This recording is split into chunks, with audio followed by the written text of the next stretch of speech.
बांग्लादेश अशांत है। आरक्षण के खिलाफ युवा सड़क पर हैं। यूनिवर्सिटी, कॉलेज, रेल, मेट्रो के साथ साथ इंटरनेट भी बंद कर दिया गया है। प्रदर्शन और हिंसा रुकने की बजाय लगातार बढ़ती ही जा रही है। अब तक 40 युवाओं की लाश गिर चुकी है। मरने वालों में 11वीं 12वीं से लेकर यूनिवर्सिटी, कॉलेज के छात्र तक शामिल हैं। आखिर ये सब क्यों हो रहा है बांग्लादेश में? बांग्लादेश के युवा क्यों सड़क पर हैं और क्या है मुक्ति योद्धाओं के परिवारों को मिलने वाला आरक्षण जिसे खत्म करने की मांग हो रही है? इन सब सवालों के जवाब तलाशेंगे इस वीडियो में विस्तार से।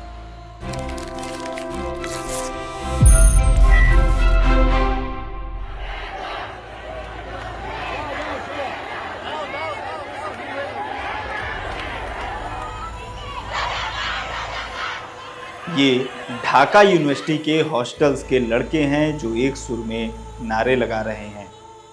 ये ढाका यूनिवर्सिटी की लड़कियां हैं जो हॉस्टल का ताला तोड़कर बाहर निकल आई हैं और केवल ढाका यूनिवर्सिटी ही नहीं बल्कि चटगांव, रंगपुर, मीरपुर समेत बांग्लादेश की दूसरी यूनिवर्सिटीज का भी यही हाल है, जहां नारे लग रहे हैं तुई के, अमी के, रजाकार रजाकार, के बोले चे, सैराचार सैराचार। यानी तुम कौन, मैं कौन, रजाकार रजाकार। ये कौन कह रहा तानाशाह तानाशाह। रजाकार शब्द का इस्तेमाल बांग्लादेश में किसी गाली से कम नहीं है। रजाकार बांग्लादेशियों को पाकिस्तानी सेना के अत्याचार की याद दिलाते हैं। रजाकार शब्द बांग्लादेश में गद्दार या देश से धोखा करने वालों के लिए इस्तेमाल किया जाता है। जब मुक्ति वाहिनी पूर्वी पाकिस्तान की आज़ादी के लिए संघर्ष कर रही थी, उस समय पाकिस्तानी जनरल टिक्का खान ने आज़ादी की आवाज़ को कुचलने के लिए वॉलंटियर्स की एक पैरामिलिट्री फोर्स बनाई थी, जिसमें शामिल लोगों को रजाकार कहा जाता था। पूर्वी पाकिस्तान की आवाम पर अत्याचार करने में रजाकार कहीं भी पाकिस्तानी सेना से पीछे नहीं थे। 1971 में बांग्लादेश की आज़ादी के बाद मुक्ति वाहिनी के लोगों को फ्रीडम फाइटर यानी मुक्ति योद्धा कहा गया, जबकि रजाकारों को कहा गया गद्दार। बांग्लादेश में रजाकार शब्द को अपमानजनक माना जाता है, जबकि मुक्ति योद्धाओं को सम्मान दिया जाता है। अब आपके मन में ये सवाल आ सकता है कि प्रदर्शनकारी छात्र खुद को रजाकार क्यों कह रहे हैं? दरअसल तुम भी रजाकार, मैं भी रजाकार का नारा ये तब आया जब प्रधानमंत्री शेख हसीना ने 14 जुलाई को छात्रों के प्रदर्शन पर व्यंग्य करते हुए कहा कि क्या फ्रीडम फाइटर्स के बच्चे या पोते टैलेंटेड नहीं हैं? क्या रजाकारों के बच्चे ही टैलेंटेड हैं? मुक्ति योद्धाओं के परिजनों को सरकारी नौकरियों में आरक्षण नहीं मिलेगा तो क्या रजाकारों को मिलेगा?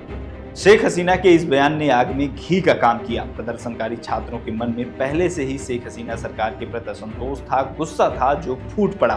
छात्रों ने कहना शुरू कर दिया कि सरकार तुम्हें भी रजाकार कह रही है और मुझे भी रजाकार कह रही है, क्योंकि हम अपना अधिकार मांग रहे हैं। अपना अधिकार मांगने पर हमें देशद्रोही कहा जा रहा है, हमें गद्दार कहा जा रहा है तानाशाह के द्वारा। यहाँ तानाशाह शब्द शेख हसीना के लिए इस्तेमाल हुआ है। शेख हसीना के इस बयान के बाद ढाका यूनिवर्सिटी में चल रहा प्रदर्शन देशव्यापी हो गया। तुई के रजाकार, अमी के रजाकार के नारे पूरे बांग्लादेश में गूंजने लगे। सोशल मीडिया पर हैशटैग चलने लगा। कोटा सिस्टम के खिलाफ भाषण और बयान वायरल होने लगे। 17 जुलाई को ढाका यूनिवर्सिटी के बाहर इकट्ठा हजारों प्रदर्शनकारी छात्रों और सत्ताधारी पार्टी अवामी लीग के छात्र संगठन के बीच झड़प हो गई। प्रदर्शन कर रहे छात्रों का आरोप है कि अवामी लीग से जुड़े छात्रों ने उन पर हमला किया, जिसके बाद हिंसा शुरू हुई। ढाका यूनिवर्सिटी के बाहर शुरू हुई हिंसा पूरे बांग्लादेश में फैल गई। चटगांव यूनिवर्सिटी, जहांगीरनगर यूनिवर्सिटी समेत पूरे देश भर के यूनिवर्सिटी, कॉलेज के छात्र सड़कों पर उतर गए। हाथों में लाठी लिए, पत्थर लिए छात्रों की हथियारबंद सुरक्षा कर्मियों से झड़प भी हुई, जिसमें अब तक एक पत्रकार समेत 40 से ज्यादा छात्रों और युवाओं की मौत हो चुकी है। प्रदर्शनकारियों ने रंगपुर की एक यूनिवर्सिटी में कुलपति आवास को आग लगा दिया। मीरपुर में एक रेलवे स्टेशन को भी आग के हवाले कर दिया। ढाका में बांग्लादेशी टीवी सेंटर में आग लगा दी। 18 जुलाई को पूरे देश में इंटरनेट बैन कर दिया गया। शेख हसीना ने छात्रों को बातचीत के लिए बुलाया, लेकिन छात्रों ने किसी भी तरह की बातचीत से इनकार कर दिया। प्रदर्शनकारी कोटा सिस्टम को पूरी तरह से खत्म करने की मांग पर अड़े हैं। तो ये समझना जरूरी हो जाता है कि आरक्षण को लेकर छात्रों में इतना गुस्सा क्यों है। 1971 में आज़ादी के बाद शेख मुजीबुर रहमान के नेतृत्व में अवामी लीग की सरकार बनी तो मुक्ति योद्धाओं के लिए तमाम सुविधाओं का ऐलान किया गया। इसमें एक फैसला ये था कि सरकारी सेवाओं में मुक्त योद्धाओं यानी फ्रीडम फाइटर्स के बच्चों को 30% आरक्षण मिलेगा। यानी जिन लोगों ने देश की आज़ादी के लिए लड़ाई लड़ी उनके बच्चों को सरकारी सेवाओं में रिजर्वेशन मिलेगा। चूंकि आज़ादी की लड़ाई का नेतृत्व आवामी लीग कर रही थी, इसलिए इसका लाभ लेने वाले लोगों में भी अधिकतर लोग आवामी लीग से ही जुड़े हुए थे। मुक्त योद्धाओं को मिलने वाले 30% आरक्षण के अलावा 10% आरक्षण महिलाओं को, 10% आरक्षण पिछड़े जिलों को, 5% आरक्षण जातीय अल्पसंख्यकों को और 1% आरक्षण शारीरिक रूप से अक्षम लोगों के लिए आरक्षित है। यानी कि सरकारी नौकरियों में 56% रिजर्वेशन है। अगर 100 पोस्ट की भर्ती आती है तो 56 सीटें पहले से ही रिजर्व होती हैं, बाकी की 44 सीटें ही बाकी छात्रों या ओपन होता है बाकी युवाओं के लिए।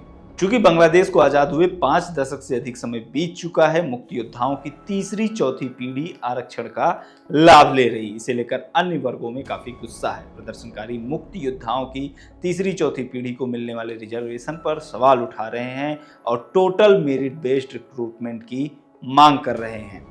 छात्रों का कहना है कि आरक्षण भेदभाव को बढ़ावा देने वाला है, इसमें बदलाव होना चाहिए। आरोप ये भी है कि बहुत सारे लोग मुक्त योद्धाओं के नाम पर अनुचित लाभ ले रहे हैं। इसके जरिए आवामी लीग के लोगों को फायदा पहुंचाया जा रहा है। ये सिस्टम भरोसेमंद नहीं है। छात्रों की मांग है कि सरकारी नौकरियों में भर्ती मेरिट के आधार पर होनी चाहिए, न कि रिजर्वेशन के आधार पर।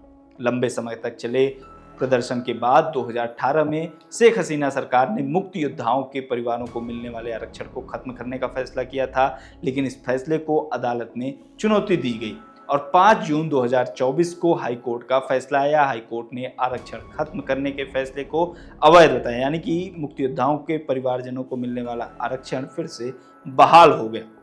हाईकोर्ट के फैसले के बाद से ढाका यूनिवर्सिटी में छात्रों का प्रदर्शन शुरू हो गया था, जो 17 जुलाई को देशव्यापी हो गया। ढाका यूनिवर्सिटी बांग्लादेश की सबसे प्रतिष्ठित यूनिवर्सिटी मानी जाती है, न केवल पढ़ाई लिखाई के मामले में बल्कि सामाजिक चेतना और आंदोलनों को लेकर भी। ढाका यूनिवर्सिटी से शुरू हुए आंदोलनों ने बांग्लादेश का इतिहास तय किया है। भाषा आंदोलन से लेकर पाकिस्तानी सेना के अत्याचारों के खिलाफ मुक्ति वाहिनी की स्थापना और बांग्लादेश की आज़ादी की नींव भी इसी यूनिवर्सिटी में पड़ी। अब आरक्षण के खिलाफ लड़ाई की शुरुआत भी इसी यूनिवर्सिटी से हुई है, जिसे केवल कोटा सिस्टम के खिलाफ लड़ाई नहीं माना जा रहा है। ये 16 साल से बांग्लादेश की सत्ता पर काबिज शेख हसीना सरकार के खिलाफ लोगों का गुस्सा भी माना जा रहा है, जिसे विपक्षी बांग्लादेश नेशनलिस्ट पार्टी का पूरा सपोर्ट है। फिलहाल शेख हसीना सरकार प्रदर्शनकारियों को मनाने की कोशिश कर रही है। आरक्षण सिस्टम खत्म होगा या नहीं, ये भविष्य के गर्भ में है। इस पूरे मसले पर आपकी क्या राय है, कमेंट बॉक्स में हमें जरूर बताएं। देखते रहिए लोकमत हिंदी।